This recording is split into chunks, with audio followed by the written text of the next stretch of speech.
Sobat remaja, selamat datang di podcast Suara Generasi, ruang ngobrol santai tapi penuh makna. Aku Putri Barbara dan di episode kali ini kita akan membahas topik yang sering kali dianggap tabu, tapi sebenarnya sangat penting untuk masa depan kita, yaitu bahaya seks di luar nikah pada remaja dan juga dampaknya di masa depan.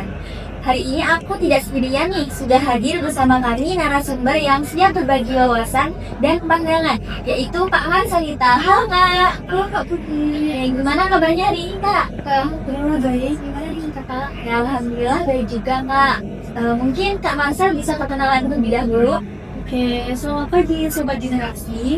Perkenalkan, nama saya Marcelita Putri Mandasari, biasa disapa dengan Marcel. Saya mahasiswa ilmu keperawatan Universitas Dr. Subandi Jember. Nah, itu tadi ya perkenalan dari Kak Marcel yang sangat keren dan juga singkat. Nah, di sini langsung saja ya Kak, kita akan bahas topik yaitu bahaya seks di luar nikah pada remaja dan dampaknya di masa depan. Nah, Kak Marcel, kita tahu nih sekarang remaja hidup di era yang serba terbuka Kak. Menurut Kak Marcel, apa sih tantangan terbesar remaja saat ini terkait pergaulannya? Baik, terima kasih sebelumnya atas pertanyaannya Kak. Tantangan terbesarnya adalah mudahnya akses informasi tanpa filter, terutama dari media sosial. Seperti yang sudah kita tahu, beragamnya media sosial seperti Instagram, TikTok, Twitter, dan lain-lainnya, banyak konten yang menormalisasi seks bebas, pacaran, berlebihan, dan gaya hidup yang sebenarnya belum sesuai dengan usia remaja. Jadi tanpa disadari itu remaja bisa ikut-ikutan ya Kak, karena merasa itu hal yang wajar gitu Betul ya. sekali Kak, padahal tidak semua yang terlihat normal di media sosial itu benar dan aman untuk dilakukan oleh remaja. Mungkin agak tidak salah paham Kak, sebenarnya apa sih Kak yang dimaksud dengan seks di luar nikah? Oke, teman-teman semuanya, seks luar nikah adalah hubungan seksual yang dilakukan tanpa ikatan pernikahan yang sah, baik secara agama maupun negara. Pada remaja, hal ini sangat berisiko karena belum siap secara fisik, mental, maupun sosial, bahkan psikologisnya. Nah itu seringkali dilakukan karena rasa ingin tahu atau tekanan dari pasangan ya Kak, betul nggak Kak? Betul sekali Kak, rasa penasaran yang tinggi, takut kehilangan pasangan, atau ingin dianggap dewasa sering menjadi alasan utama remaja untuk melakukan seks bebas. Lalu apa saja sih Kak bahaya nyata yang bisa dialami remaja akibat seks di luar nikah? Baik, saya bahas satu persatu ya Kak ya, dan maupun semuanya. Bahaya yang pertama adalah kehamilan yang tidak diinginkan atau kehamilan di luar nikah. Ini bisa berdampak sangat besar seperti putus sekolah, masa depan yang terhambat, bahkan tekanan dari lingkungan sekitar.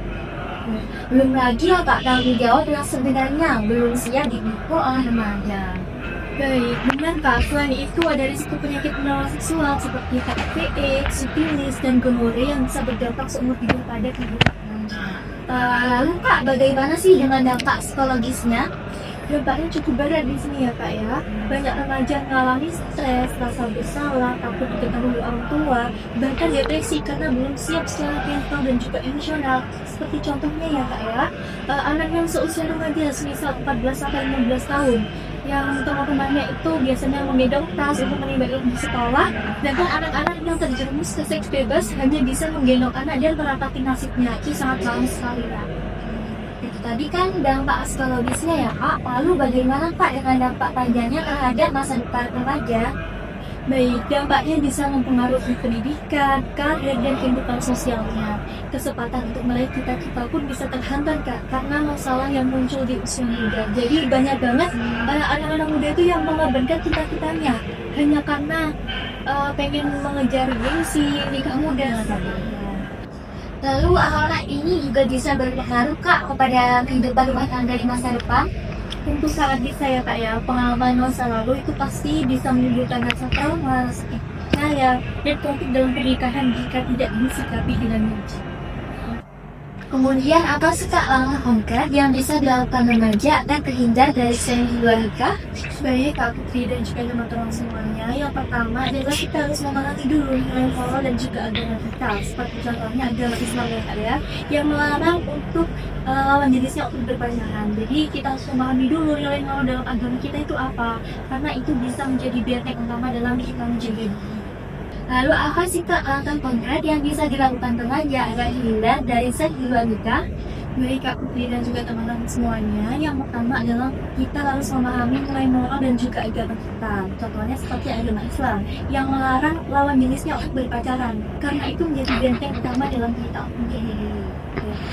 Itu yang pertama ya Kak. Mungkin ada lagi selain itu Kak, ada nggak remaja ini juga perlu menetapkan batasan dalam pergaulan, berani berkata tidak, dan tidak mudah terpengaruh oleh tekanan teman atau pasangan. Jadi lebih baik ya kayak kita bergaul dengan anak muda yang berorganisasi, yang memiliki visi dan visi tujuan yang jelas, daripada kita harus berkumpul dengan anak-anak muda yang sering di klub malam seperti itu.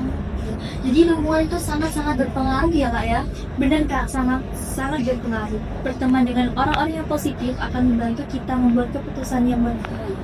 Oh gitu. Wah, terima kasih ya Kak atas ilmu yang sudah diberikan. Mungkin Kak Marcel bisa ngasih kata-kata terlebih dahulu. Baik Kak Putri, di sini saya sebelumnya mengucapkan terima kasih karena sudah mengundang saya sebagai narasumber. Untuk teman-teman semuanya, saya ada sedikit kata-kata ya Kak ya. Ingat, it's okay to say no. Jangan biarkan tekanan lingkungan atau tren membuat kita melupakan prinsip hidup yang sudah kita tata dari awal. Kebebasan yang sejati bukan berarti bebas melakukan apa saja, tapi bebas untuk memilih yang terbaik bagi masa depan kita. Mari kita bangun masa muda yang sehat, cerdas, dan juga bermartabat. Oke, terima kasih Kak atas kata-kata dan motivasi yang sangat bermakna ya Kak ya. Saya Putri Barbara di sini sebagai host pamit undur diri dan sampai jumpa di episode podcast selanjutnya. See you.